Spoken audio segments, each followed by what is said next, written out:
অন্যান্যদের চাইতে বৌদ্ধরা কেন সৌভাগ্যবান?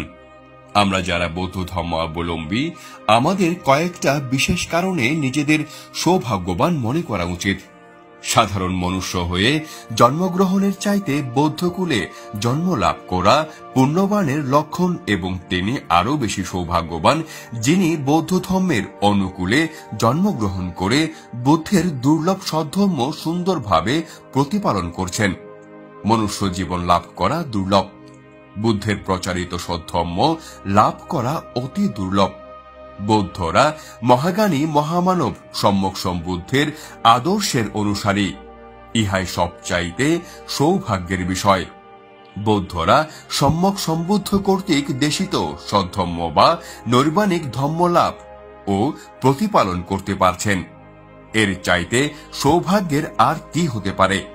এজন্যই বৌদ্ধরা মনুষ্য জীবনকে ধন্য ও সৌভাগ্যের মনে করেন।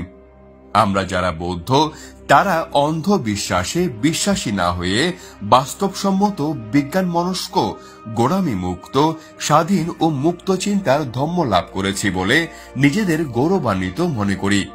বৌদ্ধরা কাল্পনিক নিজেদের তৈরি ঈশ্বরের নামে জোরপূর্বক চাপিয়ে দেওয়া ধর্মের অধীনস্থ না হয়ে এসো দেখো এ ধরনের স্বাধীন মতবাদের ধর্ম, অর্থাৎ যে ধর্মে ভালো মন্দ সত্য মিথ্যা মঙ্গল অমঙ্গল বিচার ও চিন্তা ভাবনা করে ধর্ম পালনের যথেষ্ট সুযোগ রয়েছে, সেরকম ধর্ম লাভ করা অবশ্যই সৌভাগ্যের বিষয় নয় কি? বৌদ্ধদের ঈশ্বরকে অমান্য করলে নরকে যাওয়ার ভয় নেই।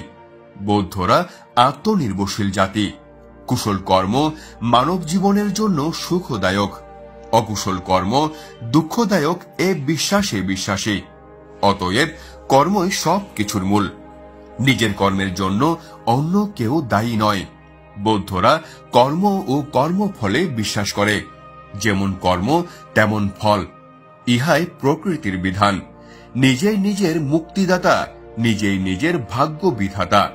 এদিক থেকেও বৌদ্ধরা সৌভাগ্যবান। বৌদ্ধরা পাপীকে নয়, পাপকে ঘৃণা করে। পাপ কর্ম থেকে বিরত থাকার মানুষে শীল পালন করে।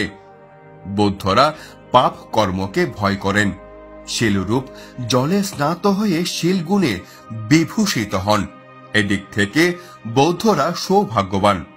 বৌদ্ধদের জন্য স্বর্গলাভ কোনো কঠিন ব্যাপার নয়। অনায়াসে স্বর্গ লাভ করা সম্ভব।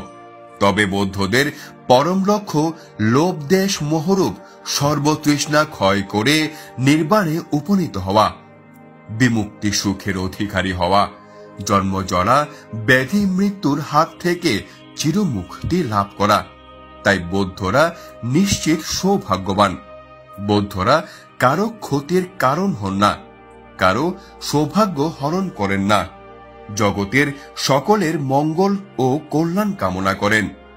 জগতের সকল প্রাণী সুখী হোক, সর্বদা এরূপ মৈত্রী ভাবনায় নিয়োজিত থাকেন বলেই বৌদ্ধরা সবচাইতে সুখী এবং বৌদ্ধরা সত্যিকারের সৌভাগ্যবান।